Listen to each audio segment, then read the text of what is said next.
York, joined as always by my two favorite co-hosts of all time, Matthew Sponhour and Theo Ash, and welcome back to another episode of Stay Hot, presented by our good friends over at Little Caesars Pizza. We're Stay Hot. They're staying ready with some hot and ready pizza for you all NFL season long. They can be stay hot, I guess, if they want to, but we're going to be talking about NFL Week 6. Got a lot of interesting games to talk about today. It felt like it was kind of the week of upsets. The Browns upset the Niners. The Jets upset the Eagles. The Giants almost upset the Buffalo Bills. But good job, New York. You couldn't complete the upsets, or getting really close to it, or giving it a very good shot, a very good shot. And the Panthers went up 14. And the Panthers were leading at some point. They upset. What a crazy week in the NFL this has been. But before we get into all of that, Matt, Theo, how are you guys doing today?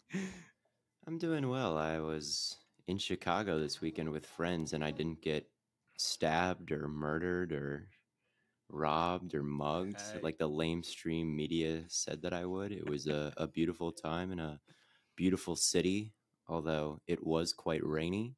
And when we went into a sports bar on Saturday, it was not playing Oregon versus Washington. It was playing exclusively Big Ten matchups, Wisconsin, Iowa, and Illinois versus Maryland. So we had to watch Washington. Did you ask them to change it? And were they like, no? Or I asked them to change it, and they were like, oh, yeah. And then they didn't. And then they didn't? Okay. So we watched Washington's dramatic win on our phone because we were in staunchly Big Ten country. So that's the only gripe I have about the city of Chicago. But food was great. Had some wonderful pizza. The classic. It was extremely tasty. Fair enough. I didn't do anything super crazy this weekend. I was at a bar that was playing Oregon, Washington, and it was great. It was a very good college football weekend. One of those weekends where you start to see the college football is better than the NFL takes fly. It's so good. I won't say anything. I won't. I think in that debate, both sides eat equally often. I feel like for every weekend that college football has like some game that would never happen in the NFL, like there's the next weekend will be like a slate of blowouts, and then all the NFL games are close, and we're just kind of in this perpetual discourse that is like a true 50-50. We're right, us college football boys. Unfortunately, don't get it twisted. But yes, there are. Don't put me in that category. There's some weeks that are tougher than others for the college football agenda. There's like 2.5 a year where it's like, oh, it was really rough this week. Okay. I don't think it's half the time. I don't. It may not be half, but there's always some weeks where the agenda gets hard to push, like DeAndre Swift. For the 2 weeks he went off, but luckily that's over. Yeah, it was hard there for a little bit, but luckily it's not there anymore. Anyway, let's talk about some of these games. Let's talk about some of these games. Do we want to talk about the the Thursday night game or the London game? I will say this about the Ravens and Titans. There has to be some stipulation to getting there early and like being in the mindset and being just like not jet lagged to play well in that London game. Yeah, I think that you've got to do a bunch of different things to combat it that I'm not totally aware of. Like, I don't know the sports science of it. People deal with it at the Olympics too. Like, I know athletes there go through really crazy regimens to get their body right, like not deprivation chambers, but like special dark rooms and on planes to, trick your body into thinking it's a different time. Who knows what goes into it? My main takeaway was Well, the thing on Twitter everybody wanted to debate was the play calling inside the red zone, which obviously could have been better today because they didn't score touchdowns. They scored field goals. Matt, you were oddly silent about Justin Tucker today, but didn't he miss an extra point? Don't say any sort of context or retort to that. He may miss have an extra point. Yes, he did. Yes, he did. Okay, it's over for him. You're right. What's the context, you for not saying Matt? anything. You said don't say any context. I have Something no tells idea. Me there. There was a block. It was blocked. Yeah. Yeah, I think with the Ravens, it was a real bounce back performance from their skill position talent. You know, it made me feel a little bit better about them after last week was such a disaster. Yeah. Zay Flowers had a good game. I actually thought they had a wonderful play call that got them the touchdown to Zay Flowers, where I think it was a bear front for the Titans. They went in motion. They overloaded one side, so I think it was 3-by-1 after the motion, and the entire Titans defense had to shift over to a more 4-down front, and that put Harold Landry back off the ball. And then they ran mesh, and they got Zay Flowers on him one-on-one. And then Lamar was able to just kind of hold it. And then Zay was not even running the mesh anymore. He just was kind of like running around and shook. Shockingly, he was able to shake Harold Landry and score. So I thought that was a good play call. They should have called that play every time. They would have scored a touchdown. Why don't they just run that play every single play? Are they stupid? Like, are they dumb?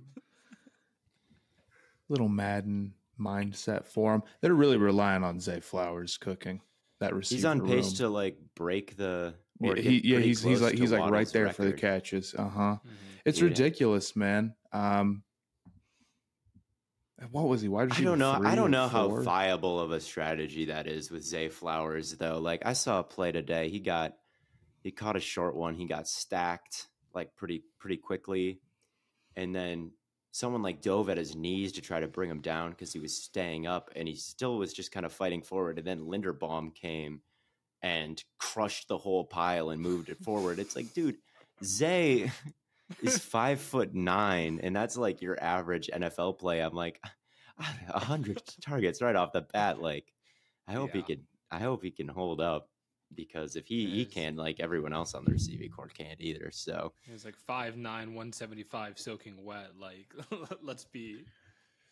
The other great play from their skill position group was a corner route that Mark Andrews was clearly like about to run, and then saw it was capped by a defender and really broke it off and settled over the middle of the field, and Lamar was able to find him. And I thought that was a really special play. Like, it's hard when you can't talk to each other, like against a certain coverage. This is where I'm going to go, to hang in there and be able to find those things. Almost Kelsey-esque under pressure is something that was missing these past couple of weeks for Mark Andrews. So it was good to see him, get a chunk play like that. And overall, like, they were moving the ball up and down the field pretty well. Just unfortunate, like trying to pound the ball in the red zone against a good front, couldn't quite punch it in, but ended up winning the game. So I thought it was a little bit too much hate. Got the W. Yeah, Zay Flowers is on pace for 136 targets this year, by the way. Good Lord. Which is just silly stuff. Where is he in Offensive Rookie of the Year talks right now? It's such a good year that I mean, he's got some ground to make up after last week. There is no doubt about it. Like, he was an active, and he has kind of helped lose his team a game, which Stroud has not done. And unfortunately, he ain't a quarterback, so it's going to be really hard. He's a skill position.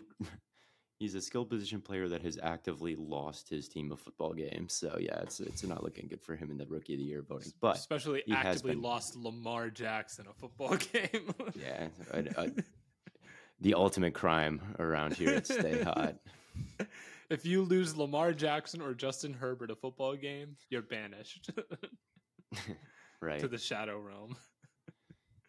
But yeah, I think that's kind of all we need to hit on for that game. If we want to talk about the Browns. We can talk about the Browns today. This I mean, is if you very really want to, Blaiden, I guess, This is probably the most valid Browns conversation we have probably ever had on this podcast. Their defense the is most so deserving good. one. Where does this rank Browns moments all time, Blaiden? I know you're trying to go out, see your favorite football team, maybe your favorite basketball team with the basketball season getting into motion. Maybe you want to see Wemby in action. Well, the best way to get the best seats at the best price is with the app Game Time. You can get, like I said, the best price on the best tickets, and you get that little view where you can see exactly where your seat is going to be and exactly what you're going to be able to see. And with Game Time, you just get the best price on the best tickets guaranteed. They have their best price guarantee, so it takes all the guesswork out of buying tickets. Matt, did you want to add something? No, I think you said it all. All right. So you know what that means. Got to head on over to gametime.co or download the Game Time app and use the code BLADENK to get $20 off your first purchase. You're already getting the best price. We're giving you $20 off. It's literally the perfect deal. So again, terms apply. Create an account, redeem the code BLADENK, that's BLAIDENK, for $20 off. Download Game Time today. Last minute tickets, lowest price, guaranteed. Browns moment all time, just like in my life that I've witnessed. That you can think of. Okay, so the playoff win against Pittsburgh is obviously number one. That's fair. Right. And then we got to start thinking. Now we have to put our thinking caps on. There's the Christmas miracle against the Chargers. That was to win the one game, right? To win the one game, yes. Is that solely at all by the fact that you blew it the next year and went 0-16? Yeah, the momentum was it didn't really carry over into the following. But it's a good moment. It's not about what it was a Christmas miracle. It was a Christmas miracle. You know, I can't ask for much more than that. I'm trying to think about what else. The Baker's first game against the Jets. Oh, yeah. That was pretty great. Honestly, the Browns had another good game against. Actually, I won't even call it a good game. Isaiah Crowell had a good game against the 49ers. This has to be clear. This has to clear Isaiah Crowell's good game 8 years ago. It's probably. It's probably top 5. We're unofficially putting this in the top 5. Unofficial top 5 Browns moments ever. Isaiah Crowell is one of those names, where it's like, wow, remember, remember the Crow. Isaiah Crowell was a dog, man. I don't care what anyone says. I loved Isaiah Crowell. I would get an Isaiah Crowell jersey today. Not a lot of other players to love on those teams 8 years ago, but yeah, the offensive line was great. But take it away. Like, what happened today, Blade? How do you see it? The Browns defense is fantastic. The doubters can say what they want. A lot of people, I still see a lot of people calling for Kevin Stefanski to get fired, even after I thought he called a pretty good game, given they're on their third quarterback, who just got in the building this week, and they are without Nick Chubb. They were without Joel Bitonio, and the offense wasn't great, obviously, but some of those, they had some really nice play calls. The one that comes to mind is they lined up they do that QB sneak with the tight end. That some people do that. They lined up Harrison Bryant under center, and then they motioned Kareem Hunt and got him the ball, and everyone was so crowded up against the line of scrimmage that he was perfect lead blocking out. It was one on no one at that point. It was just straight shot to the end zone. It was beautiful. So I thought Kevin Stefanski called a great game. I just thought everything kind of lined up for what they needed what they needed to get done offensively, they got done. What they needed to do defensively, obviously, the defense is going to continue to play well. It hurt the Niners a lot to lose Trent Williams, to lose Debo, to lose McCaffrey. But, at some point, and this is... That'll kill you. Here's the thing. I thought Purdy actually... People were like, Purdy got exposed. I thought Purdy actually played decently well. Ayuk sold them. Ayuk played a really bad game. He had one good play at the end, but he had 4 drops, 4 horrible drops, one of which would have been a touchdown. Purdy overthrew one to McCaffrey, but like generally speaking, I thought Purdy played a pretty fine game. Yeah, there's a lot working against him. The rain was Yeah. coming down as well. The rain, injuries. I mean, and I don't know if I'm ready to give this take yet, but I kind of think Purdy's better than Tua. Like I don't know about that. People, I always see if Purdy was drafted where Tua was drafted and Tua was drafted where Purdy was drafted, their conversations surrounding each other would be exactly the same. It's like Tua would receive the Purdy treatment and Purdy would receive the Tua treatment, basically saying they're the same player. I kind of think Purdy is better. I don't think so. I think Purdy is worse at the Shanahan stuff than Tua is. I just don't think he's the point and shoot stuff. I think with the release, I don't think he's as good with the timing. I don't think he's as good with the accuracy. And those are like the main things. Yeah, I guess. I think that he does maybe add a little bit more like I think of that pass to Ayuk in the back of the end zone. I think it was the Seattle playoff game last year where he extended the play a crazy long time and hit him and Ayuk dropped it in the corner. Maybe he gives you a little bit more of that than Tua does, but I think of the main things of the Shanahan offense. I do believe that Tua ranks higher than Purdy in a lot of those metrics. He will. I always think that Tua is honestly not bad with the extending the play stuff. I think when he gets running around, he can make it happen a little bit, at least on Purdy's level. I agree with you, though. I think Tua's ability to be, not just accurate, but accurate to the point where you're helping creating, yards after catch ability and to look off safeties and the timing of everything. He's really, really great at that stuff. So I would agree. Yeah. I'd say Tua's better. Yeah, I don't know. I think it's definitely close. Well, what do you like? What do you think? Why do you think Purdy is better? I just disagreed with you without hearing. Yeah, I mean, well, no, the creation ability is kind of it. I think what Purdy can do creatively is, I think he breaks tackles in the pocket that I don't really see Tua break as frequently. And it's you talk about the throw he made to Ayuk in the Seattle game. He made a throw to Ayuk today where it was just right over the he has the accuracy to get some passes. It's just every once in a while he misses one, but so does Tua.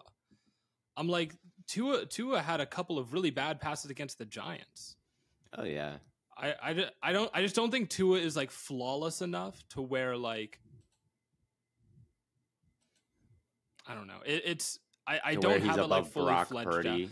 Yeah, it's I don't know. Tua's good. I don't want this to come off as Tua slander. Tua's definitely been a fuck Tua, man. No. He's definitely a good quarterback, and so is Purdy. It's just if I were to pick one today, I do think I would pick Purdy, and because I think he's more of a gamer. And that's basically it. But I don't have I haven't gone in on the actual am I gonna watch film and figure out who is actually better? Well, I haven't done that. I was just gut feeling, gut call after the past couple of weeks. Solid vibe check. It's just vibe check. So that's when I say I don't know if I'm ready to give the take yet. That's what I mean. I stand with Steven Ruiz. I think that what does Ruiz say? Oh, Ruiz, you haven't seen all the dialogue about him recently on Twitter? No. People are so mad at him for where he ranked Purdy. So, did he rank him really low? Oh yeah, he's always been low on Purdy, and I think he has him as QB 21, if I believe that correctly. I don't know. I think today was kind of a look at Purdy dealing with adversity, and he was terrible. Yeah. He just didn't have a good game. So yeah, he didn't have it, but he made some nice throws. Some got dropped. He led them down the field in the final drive. They just missed the field goal. Well, who led them down the field on the final drive? Ayuk breaking tackles? Yeah, I guess. But I don't know. I thought it was not a great Ayuk was non-existent for that entire game. Like, you want to talk about someone that was like actually terrible. Ayuk was bad for most of the game. And then that one play, that was his one good play all day. But I think the Dalvin Tomlinson destroyed the interior of that 49ers offensive line. Mm-hmm. And I think that's the bigger weakness of the 49ers, more so than Purdy, is like the depth along the offensive line outside of Trent Williams. If you want to talk about like, it was like, oh, Purdy struggled today. Bro, Purdy had Dalvin Tomlinson in his lap like every single snap. It was ridiculous. I've never seen just like the center and left guard get violated the way that they did today. And the danger with the Browns is that they have like 4 guys that they can line up at the same time and send at you. Okay. Well, then here's the question. How does that match up against the Eagles? Not good. Not good. That doesn't match not up good, well against Jalen Carter. It's not a depth thing. It's that their offensive line is pretty weak outside of Trent Williams. Yeah, and Trent Williams got hurt today, and who knows if he can stay healthy all year. I will say I would probably take the Browns secondary over the Eagles, though. If the Niners I don't disagree. I don't think the Eagles' defense is perfect, obviously. Yeah. Although I thought they played a pretty good game today. Yeah. It's just that's what you got to be thinking about if you're the Niners. Yeah. Yeah, especially like if you can't. This is the Niners' big problem is if they can't stay healthy. Like, they need Trent Williams out there. They need Debo out there. Like, what makes this offense work is that they have all their pieces. And we saw when they lose guys there, they would get into penalty situations just because they're trying to move so many guys around they can't get set. So, I mean, they were running into problems like that on offense. And it was just a sloppy game overall. There were like 25 total penalties. It was just an ugly game. It started out with like literally a brawl, like before kickoff. Like it was just an ugly game, start to finish. Yeah, it was a knife fight. It was a slugfest. It was in the mud. Yeah, it was in the slop. It was a sloppy game. So. It was a sloppy game, and sometimes weird shit can happen in those types of games, and that's what happened. And I think Purdy would have really needed to have been a superhero to get the victory today. Like they're without McCaffrey, who you can't play man coverage against because he's lined up in the backfield, and without Debo, who is someone who can also do that. Like, and in those kinds of conditions, it can kind of be tougher to run really crisp routes, and there was no separation from the 49ers all day. And in that situation, the quarterback kind of needs to put it upon himself to make the plays. And I just don't think Purdy's that kind of quarterback. I think with Purdy, it's like people can't conceptualize the idea of a role player quarterback. Like they can conceptualize the idea of role players, but it's like, what happens when the quarterback is the role player? And to me, like whenever I look at quarterbacks, like if I'm scouting them, I want guys who do things nobody else, like other quarterbacks, can't do. That's what I want. Like I want a guy. But how many of those guys exist? And who are other quarterbacks? Purdy, Goff, to Cousins. Like those. That to me is like kind of the other quarterbacks in this conversation. So like I think that's who Purdy is, and it's very admirable, and he's for what he's doing, for where he's picked, and he's very good for the offense. Like he can get it up and down over the intermediate defenders, and this is his first loss ever, and it came with a ton of asterisks. So yeah, I think that he's a good role player. Like there's a plenty, like if I were to say, I don't know who else is a good role player, like Ramondre Stevenson, like he's a good running back. He's a role player, though, you know. Like he's not Nick Chubb. It's not a superstar, and it's just like in that vein. It's just at a different position, and I think it's tough. But the Browns deserve a lot of credit. Their defense is going to rule all year. They can get after it versus any kind of offensive line. Like no matter how your depth is, like Jim Schwartz can. And they're 3-2. They're 3-2 coming out of the bye week. This is kind of prime because they're going into like the easy, quote unquote, easy portion of their schedule. Like they're definitely in the thick of it for this division still. despite really awful quarterback play. Like some of the worst quarterback play in the NFL, if not just straight up the worst.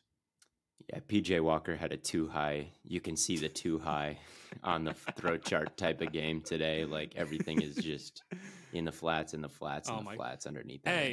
Like today, just do not throw it over the middle. was the perfect game to showcase Amari Cooper, how underrated Amari Cooper is.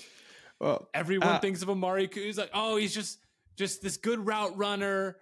He just settles in space. He's just sure-handed, reliable guy. He's just this good route runner who can catch. Yeah, he's just this good wide receiver who can catch the football. Oh my gosh. Little do they know what he actually is. He's a great wide receiver who can get open and catch. I'm just like, PJ Walker comes in, and there's like, if you're a quarterback entering an offense that you're unfamiliar with, you're going to just try and get the ball to the best player you can at all times. And that's basically what PJ Walker did. He was just like, yeah, Amari Cooper over there somewhere. I think both of his interceptions were just him trying to like get it to Amari Cooper. I mean, give my boy PJ a little bit of a break here. It's, in the rain, I've been on the team for 5 days. It's Fred Warner over there, and I got to try to throw over the middle. Like, no, it's not going to happen. Yeah, it's not going to happen. But, hey, he got it to Amari a couple of times, couple big plays. He did just enough. One in stride, big 50-yarder, and then another on third down, just high point. I'm like, oh, my God. I'm like, yeah, that's – Amari can still make big plays. People don't think of him like that, but he's still got that in his bag. They just don't always need that from him, especially when they had Chubb. That was their big play guy, but Amari might have to step up to that. But how many 1,000-yard seasons has he had? People talk about Mike Evans and his 1,000-yard seasons, but Amari Cooper's always been all reliable. He can always get it done. Respect Amari Cooper. Yeah, he had one of his better, I think, route running years last year. I actually think he kind of became overrated as a route runner as his career went on in Dallas. And like by the end, I don't think that he was like this huge, like supernova type of route runner. And I think he got a little bit of that back in Cleveland. Like he started to, who knows what it was, who knows why, but like he did get traded for a 5th round pick from Dallas and just wasn't making the catch, like the contested catch. Like he wasn't any kind of contested catch artist this last year in Dallas either. Right. He caught one in between two guys. He went high pointed one in between two guys today. That was about as contested catch guy as it gets. Right. So he's nasty. He's been playing pretty well in Cleveland, pretty well. I still think that he probably lacks the volume of like jaw dropping plays that like I would consider for like some of the top guys around the league, but man, he doesn't have burner. He doesn't have burner speed. Yeah, he's not like a freak athlete but yeah, he's more than solid, and I think he's playing really good football in Cleveland, like some of the best of his career. So yeah, it was a great win from the Browns. The beginning stretch of the season was the toughest defenses they've faced. But at the end of the day, it's like PJ Walker's not winning you a Super Bowl, and I don't know what's going on with Deshaun Watson right now in a lot of different areas. Like, is he? Do you think he just ducked the 49ers? I think there's a real chance that he did. I mean, apparently he has a shoulder contusion, and they're saying he's like. Some people are saying he's week to week, and some people are saying that he's like. They're like, no, he won't play for like 3 more weeks. I mean, he's got a fully guaranteed deal. Yeah. He's sit back, relax, watch the money come in anyway. I guess. I think they can. I saw a report. I guess I didn't. This is a headline. I'm headline watching here, but they can get out of it if he gets suspended for any amount of time. Interesting. So it's like maybe he just doesn't want to play at all.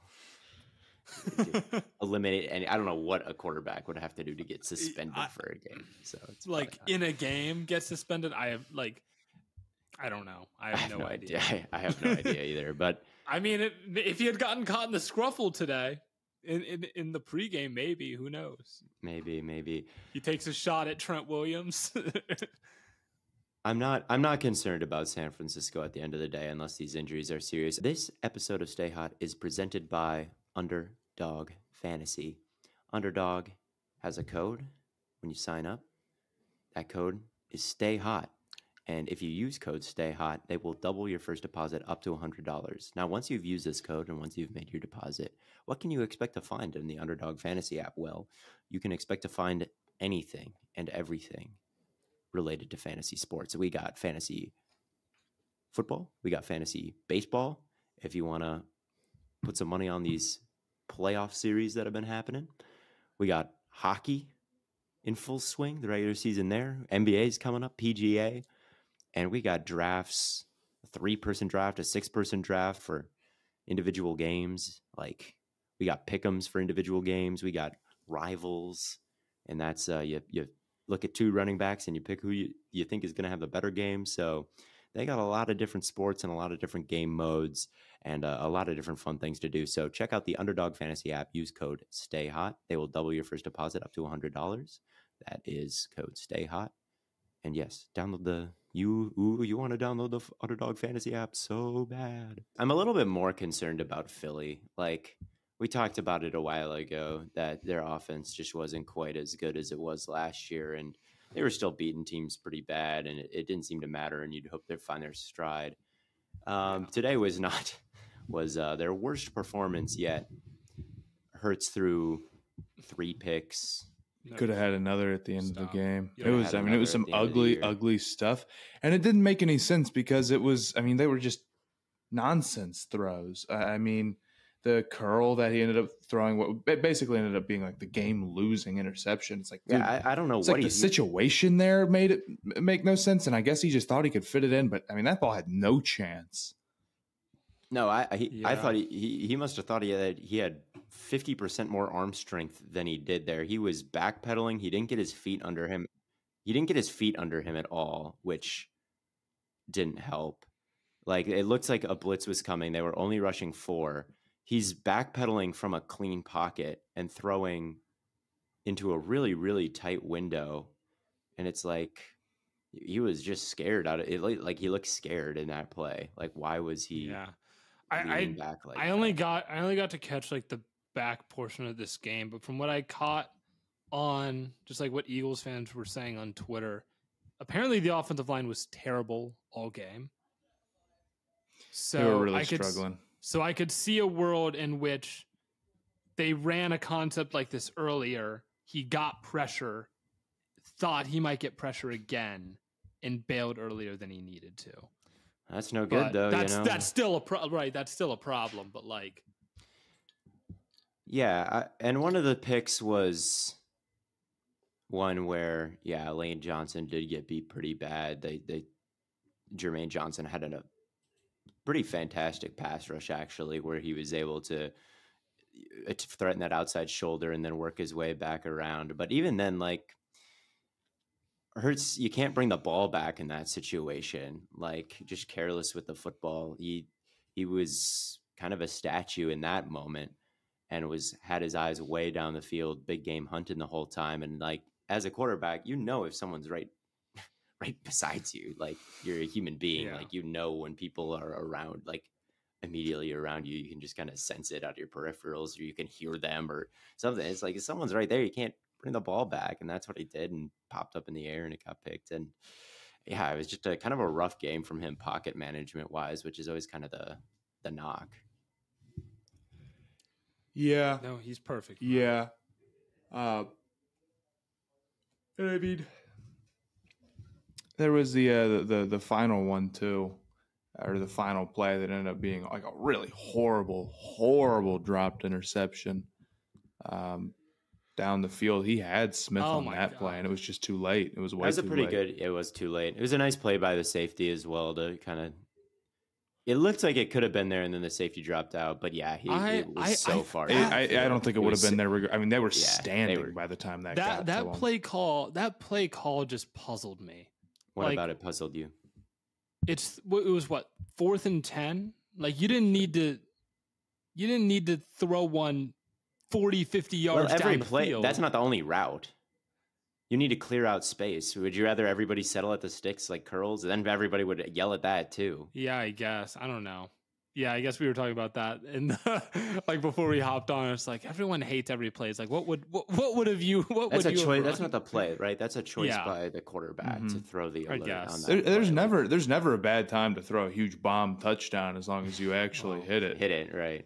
Yeah, I mean, it's like if it's the guy not was open, Right. open. His thought process can't be, "Hey, when it's 4th and 10, I can't." No. Well, I mean that's what I watch Hurts wind up to throw this. I'm like, oh, he must have a guy wide open out there, like no one within 15 yards. I would And he's- have thrown the touchdown, but I mean, And it was me there for a personally- second. You could see the space. It just needed to. You're right, Matt. Like the ball. it was just way too late.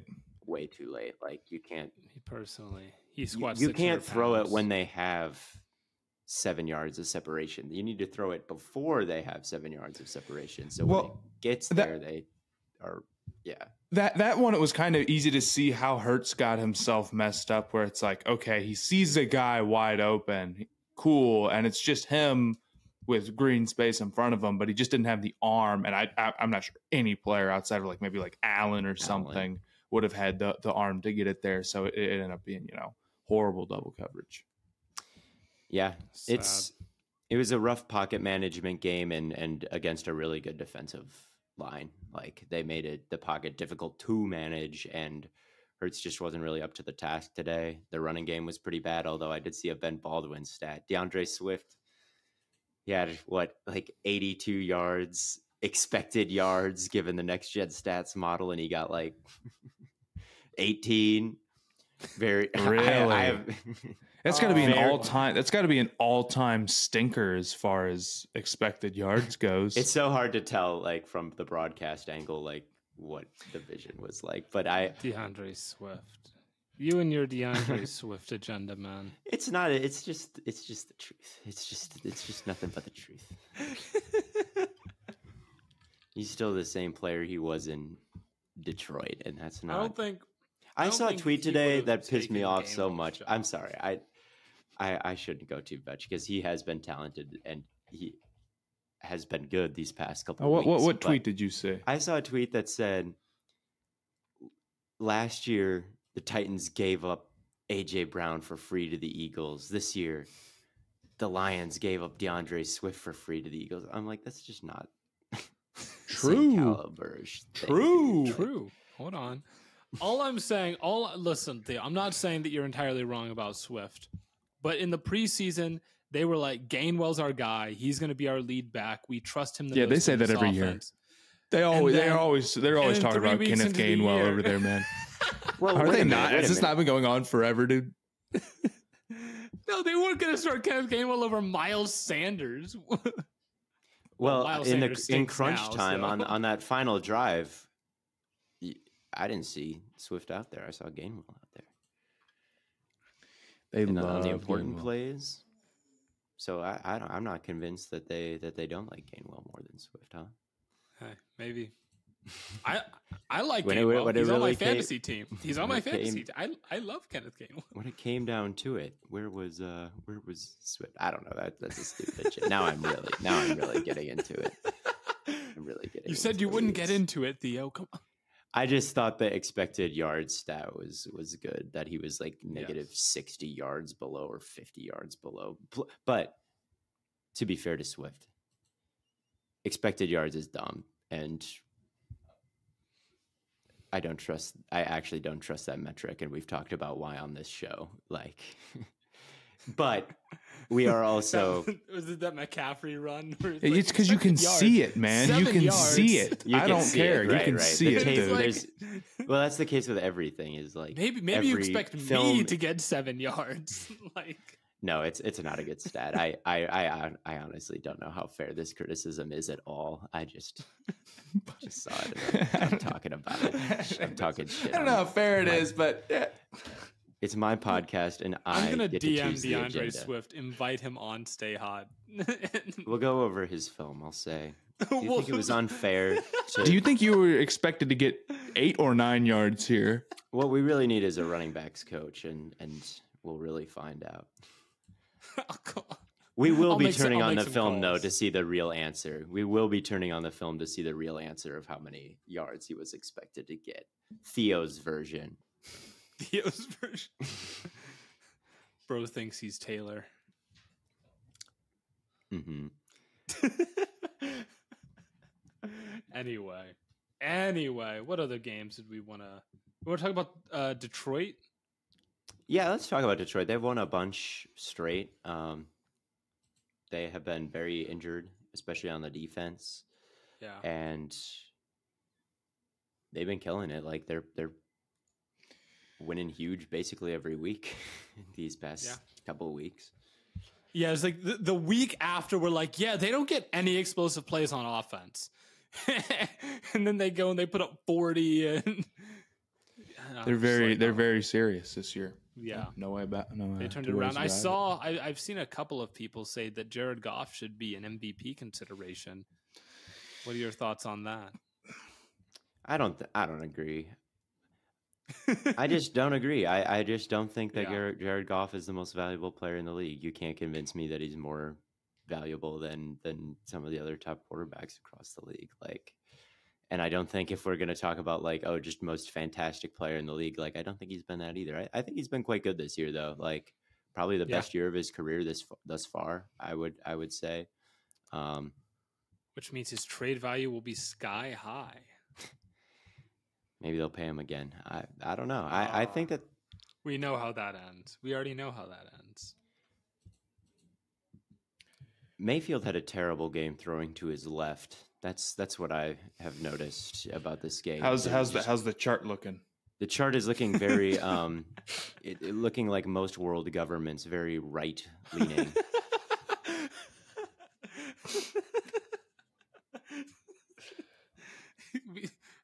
Matt, write that down. That's a clip.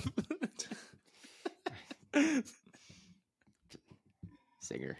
But yeah, I don't know what it was, but he just couldn't throw left today. That's stupid. What's wrong with him? Left, looking at the leftmost portion of the field, deep 0 for 3, 1 interception, intermediate 1 for 2, short 0 for 4, behind the line of scrimmage 1 for 2. So that's it. He just couldn't throw to his left. Now, who was over there on the left? This we have to dive into the film and figure out who was on the left.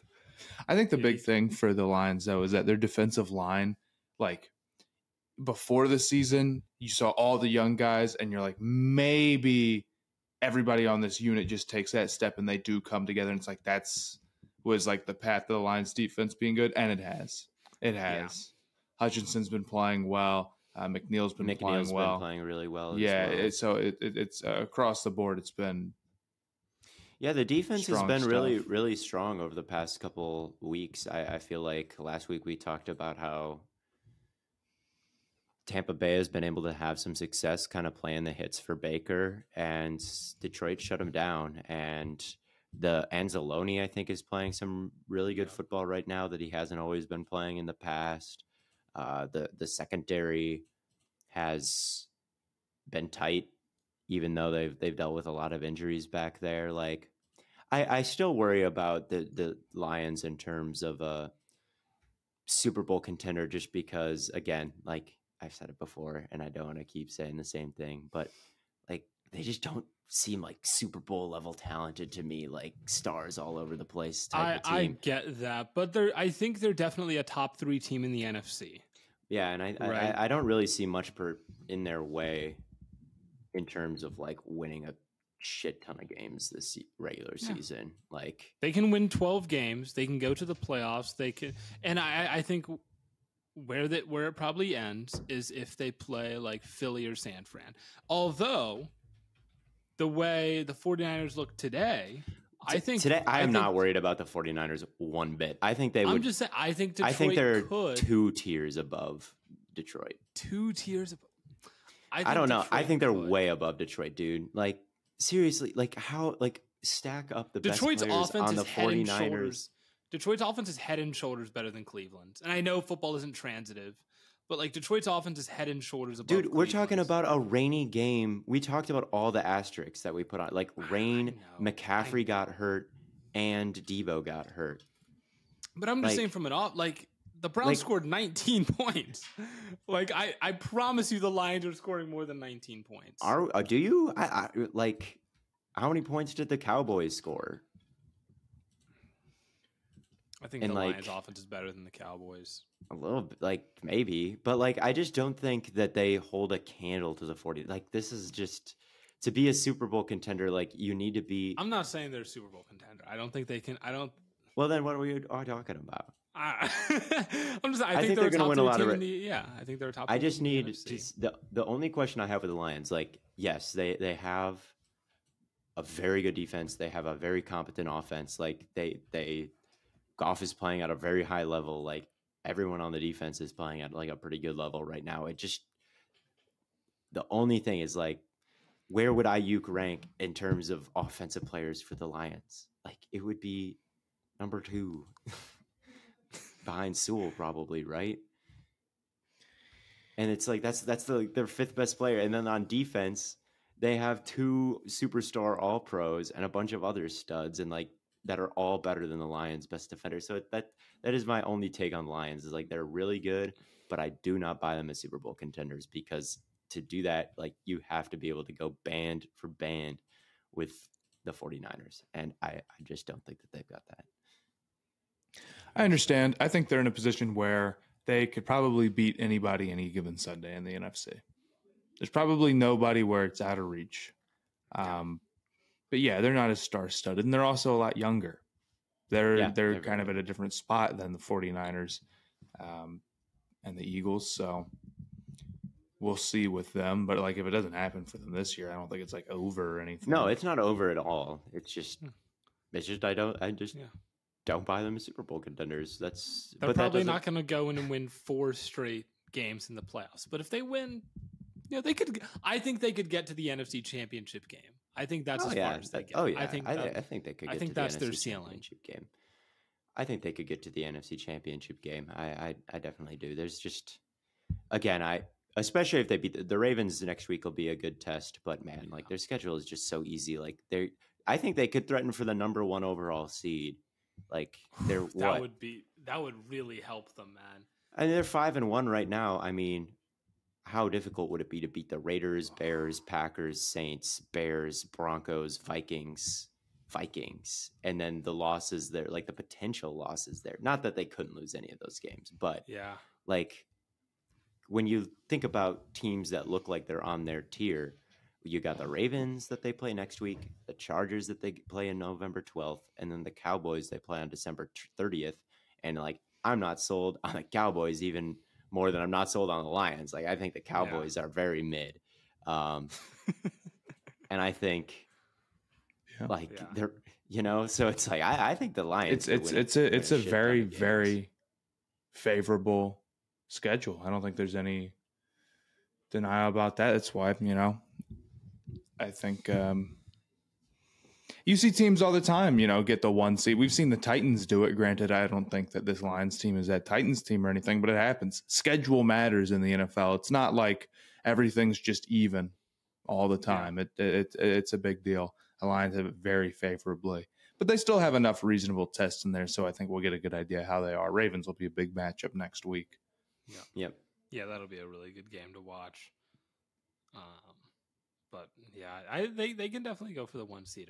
If they do, then because I've been thinking about it, like as it stands, if we were to say like 49ers get the 1, Eagles get the 2, and then like Detroit gets the 3, then Detroit would play likely the Eagles in the divisional round. And I think they could win that. But like if they were the 1 seed, they would be playing like, bro, who would like the Saints or like whoever's the 7th seed, or whoever's like the last seed that gets a win in the division. They'd be playing the NFC South card team. Yeah, I mean, how glorious, right? Like they would get or like whoever beats the NFC South team. Which they would get a bye week. The they would get a bye week, or then they would play like Dallas or an NFC South team, and I'm like, you come off that going into like a San Francisco game or a Philly game at home in the conference championship game, that would be the path to where I could see them going to the Super Bowl. Like, you're riding off a high. You don't have to win 4 games. You don't have to win like 3 games in a row to get to that point. You just have to like sit back, ride your high a little bit, play at home in front of your crowd. When was the last time Detroit had a home playoff game? It's probably been eons ago. Like, tell me that stadium wouldn't sell out and be loud as shit. Well, I think that's true for every playoff game. Maybe, but I just think Detroit it would mean something. Maybe it would mean something, man. They could have. Would they have plot armor? I don't know. Like, what are we talking? Maybe about? They might have plot armor. Someone's gonna make a documentary about this too. They've got a really diverse running game that can threaten in a whole lot of different ways. Like, you just never quite know post snap what's gonna happen. They're not afraid to dial up the trickery, and they do it about as well as any team in the league. Like, when Ben Johnson dials up something that like you'll only see once all year, it's usually something pretty special. I think of the hook and lateral they used to convert a first down versus the Packers last year to basically send them packing. And they're just, the amount of gap scheme stuff that they use with these pulling guards, like, it's just a lot to deal with. Ben Johnson, I don't know what tree this guy came from. Like, where did he come from? I don't know where he came from, to be completely honest with you. I don't think he was a McVay guy. I don't think he was a Shanahan guy. He's just been like this rogue force, like taking notes, hanging on their every word in press conferences, and like building his own shit somewhere else. I'm sure there's some good historical comp for Ben Johnson, like some president or war general that like just kind of came out of nowhere. Someone in the comments, that's what I was thinking. I'm not enough of a history nerd. I need, who's a good football history? Like, we need Ettinger Mentum on here, please. Help us. Who is Ben Johnson's like political equivalent? But he's just like doing his little discount, not even discount because it's pretty good, but like McVay shit without ever working with McVay. And it's very impressive stuff because he's clearly very, very smart and knows how to sequence things and like knows when to call things when, and it's like just kind of like this intrinsic thing. So Ben Johnson was with Boston College for 3 years. Of course, as just like a grad assistant, then a tight ends coach, and then he was with the Dolphins for 7 years. As just like an offensive assistant like position coach. What years were these? 2012 to 2018, and then he came to Detroit. He's from the Adam Gase tree, bro. or maybe he's from the Joe Philbin tree. That could also be. He's from both. Well, because he was learning from the mistakes. He's like, well, this shit doesn't work. He's like inverse Adam Gase. He's like, everything. I'm from the tree of bad things, so I know what not to do. I know what not to do. Yeah, the Adam Gase. Okay, yeah, he's worked for Joe Philbin, Matt Patricia, Adam Gase, and Dan Campbell. Man. Where did this guy come from? How did he get good? It's a mystery, dude. It's a fucking mystery. That is actually crazy.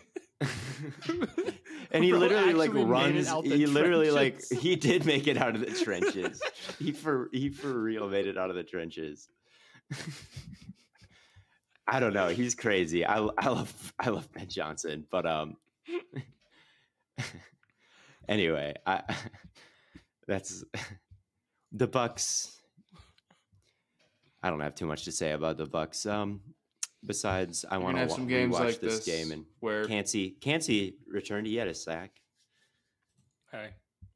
Hey, that's what I want to talk about. Yeah, when you have Baker as a quarterback, there's going to be some games where you just can't pass a certain direction and you're just screwed.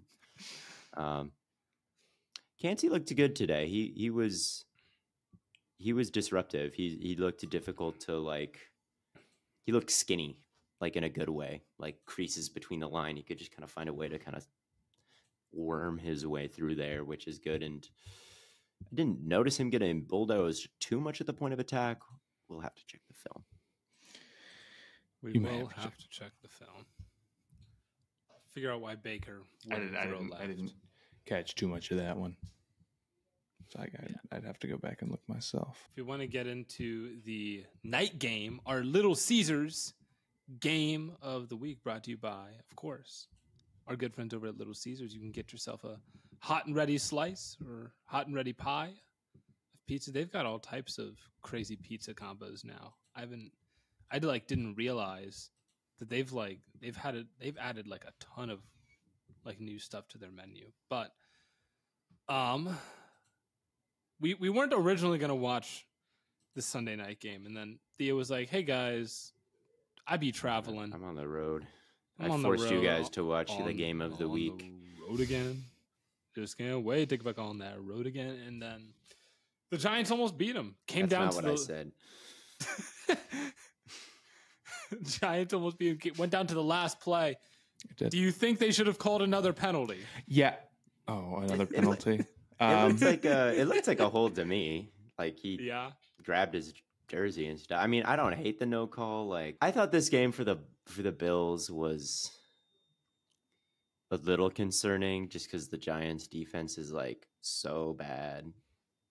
Like anytime you get in these games, the Giants defense gave Miami a little bit of trouble. No, they didn't. No, they didn't. That game is Miami puts up like what 40 in that game. If I don't know, like there's the tipped pick six.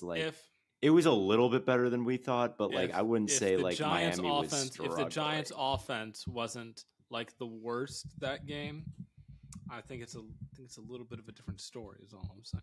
I don't understand. I don't understand what that means. How many yards of total offense did Miami have in that game? 524, huh? However, they had 2 interceptions. Oh. It doesn't matter. Like this is not a good New York defense. Everyone can see. And if you have these games where you like don't have any points against a bad defense going into the fourth quarter, like that's bad. When they lose, we can't say that there weren't signs. And Diggs is great. He had 100 yards. And there was just no one outside of Diggs tonight. Like no one could get any separation. Like no one was doing anything. And I feel like that combined with the fact that Josh Allen can tend to be a little bit volatile, maybe have a game where he tries to do a bit too much. Today, he completed one of the craziest passes of all time, rolling to his right, like across his body in the tightest of windows. That means 2 more picks are coming down the line because he believes that's possible on every single play, and that just reaffirms him. I mean, it is possible. It is possible for him. Like he's QB2, okay? He's QB2 in the league right now, so I don't want to slander Josh Allen because he's fantastic, and that was an amazing throw. Who caught that? Was that Hardy? That was number 86. Was that Deontay Hardy or Quentin Morris? I think it was Quentin Morris, the tight end. Oh God. But anyway, like again, relying on a throw that the only way they were able to put points on the board was a top 0.01% throw by Josh Allen.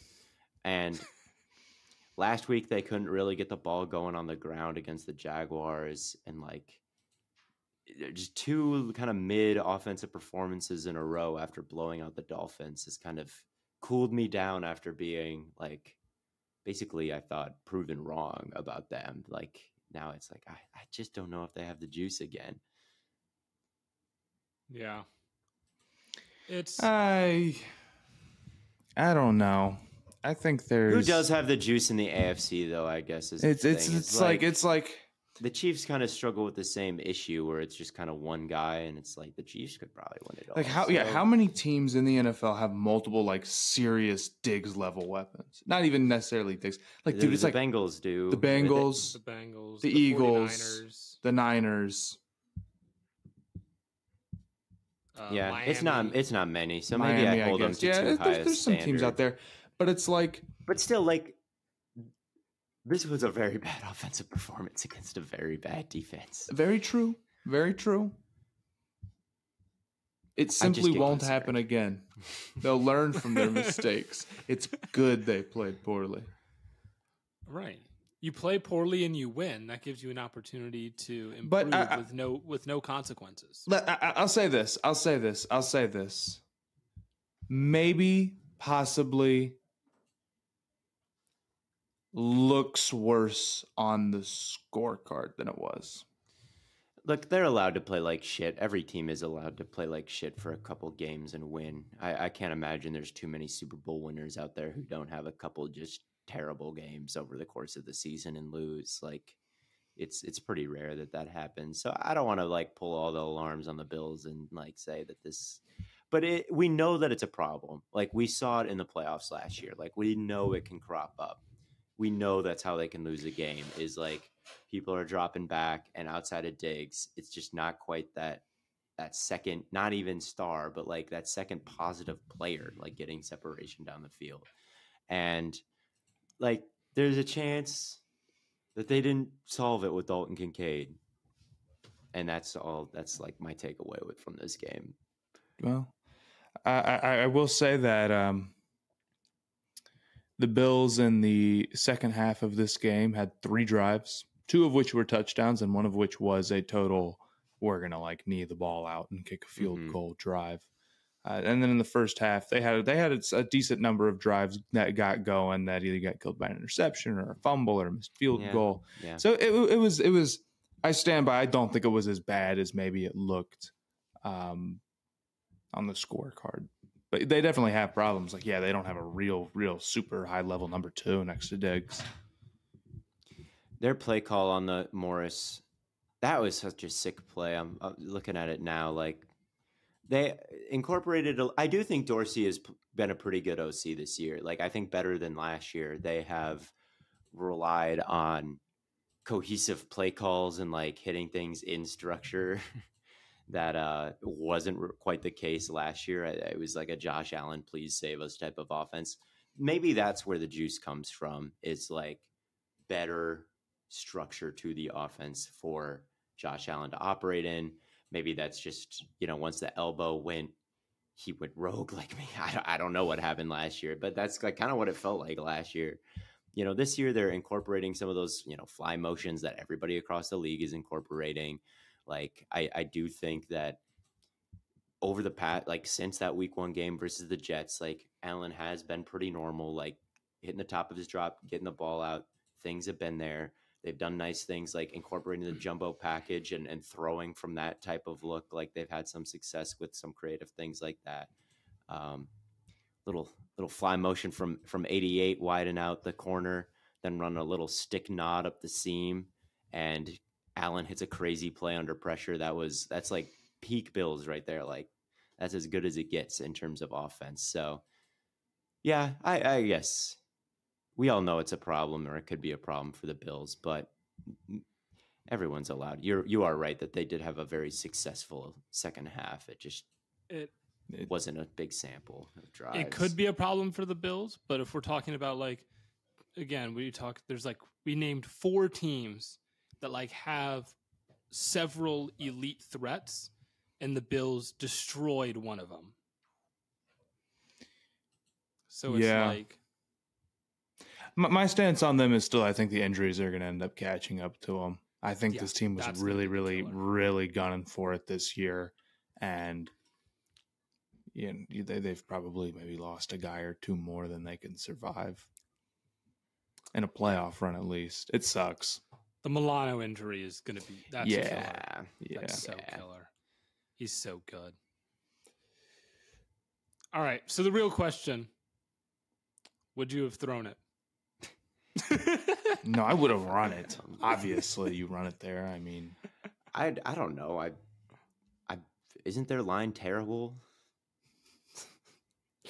Isn't that like the whole thing with the whole thing? They've got like multiple. Yeah, they've got like multiple practice squad players out there on the offensive line, bro. Like, Like, would a plunge up the middle really be the? I don't know. I'm like, looking at lock? this play. It's like Darren Waller, that's I think that's the right play. They got a bunch. I think it would have worked if he hadn't gotten held. I could have it could have there should have been a penalty. They got in a bunch formation and tried to cross everybody over and get someone free, and they passed it off really well, and then he contested it at the end of the day really well because it didn't get called. And shit, play didn't work, man. Doesn't mean you should never call it, or doesn't mean I think it was a bad play. I don't know. Maybe they should have. It was a little awkward. I will admit, the drop back, he was kind of fading away and jumping, and that. Type yeah, I mean, there were free rushers though. He had free rushers in his face. So, I don't know. I just think play call criticism. I'm just not smart enough to know. I honestly maybe there was a better play call on that sheet, but as far as I know, yeah, there was. It was a little awkward. I think they ran play action, and that maybe is a little bit questionable against a blitz. But look what the line is doing. I don't know. It was pretty ugly. I'm trying to but pull it up. yeah, this again. They got under center. ESPN. They ran basically a very ugly looking run. I can't quite even tell what it is technically because it's such a mess. Is it fake duo? And then Tyrod turns around. I think the back knows that the all-out blitz is coming and immediately starts to pass protect. So Tyrod knows shit. This play fake is dead. This ball fake is dead. So he hits the top of his drop and then just kind of has to throw a jump pass to Waller. So yeah, maybe the play action wasn't the move there, but or if you're gonna play action, boot out, and maybe that was more the plan, and it just got fucked up by the zero blitz, and they just didn't see it coming. So yeah. I mean, maybe the play call could have been better, and it's worthy of some criticism. But at the same time, I just if everyone wanted them to run it so bad and they faked the run, maybe that could have been a good idea, It's not unreasonable. Okay, they could have been wide open. They hand it off here. I mean, there's a guy. Is there not a guy that's meeting Saquon? As it doesn't really look like if they ran it from under center in this look, it would have been a particular. It looked like they were kind of selling out against the run, and they were under center. So maybe they just should have taken a straight drop back under center. But that's kind of what they did. Maybe they should have rolled out. Maybe they should have just went shotgun. All the time. They didn't have any timeouts though, and I don't really see a lot of post snap moves to shotgun. What was the play they ran before on the pass interference? I don't remember exactly. Yeah, I can't remember. I'm looking at it. Okay, so they went empty. They went empty the play before. Well, they had to go empty because they had to get it. Yeah, they couldn't run it from there. To the end zone. Right. So that was easy. And they get the pass interference call, and then they're at the 1. And then they get under center. And then it looks like they're selling out against the run. And then they're like, well, let's see if we can get some play action going, and just hit a little pop pass to Waller after pretending to block. It'll be wide open at the back of the end zone, and it didn't work. Yeah, number 7 just. And I've seen it work before. I've seen it work. I've seen Derrick Henry throw a couple touchdowns off Wildcat in that scenario. Yeah, but Derrick Henry is in shotgun when he's doing it. Yeah, I guess that's true. But yeah, maybe they could have adjusted some few things. I'm sure they'd like to have it back, but it's not viral. It's not. I don't think it's a horrible play call. And even if someone does read it well, Darren Waller's 6'6". Plus, that was a penalty. They should have got another shot at it. Yeah. Maybe. He got held. I think it looked like holding. It does look a little bit like it. But again, Darren Waller's 6'6". It's you should be able to win that matchup anyway. I don't how is that Taron Johnson, number 7? Mm-hmm. How big is he? He plays big. He plays. I can't say I know off the top He's of my head. 5'11", 192. Okay, that's not so. Yeah, Tyrod could have placed it a little lower as well. Like, I don't know. Again, But again, he was. He under had some two pretty guys heavy in his pressure. face. Like, what do you want him to? Anyway, I don't know what I wanted. I don't know what I want any of them to do. I want them to score a Yeah. touchdown. They should have done that. They should have called the touchdown play, and Yeah, so and should have the Ravens earlier, and But the Ravens so won. should the so the it's, Packers should have called a touchdown play on every play, but apparently they don't, and fuck them. But the that's all I Browns. gotta say. The I Browns can't called a disagree. touchdown play. So, They did get one of those. but I think that pretty much wraps things up. Yeah. Matt, Theo, sorry your locks didn't hit this week. I'll get him you'll, next time. I'm sure you'll get him next time. But until then, we do have a live stream. We'll be live streaming during the Monday night game, so make sure you guys tune into that. And then we'll do another film breakdown of a college wide receiver. Got to be a Ibuka. Again, Or not Ibuka. No. The Washington guy. Oh, yeah. Rome. Yep. And then, we'll be back with another episode on Thursday, doing some more State of the Union type stuff that we've been doing, and of course our Stay Hot locks for the upcoming week. But until then, thank you all so much for tuning in, and as always, we will catch you on the flippity flop.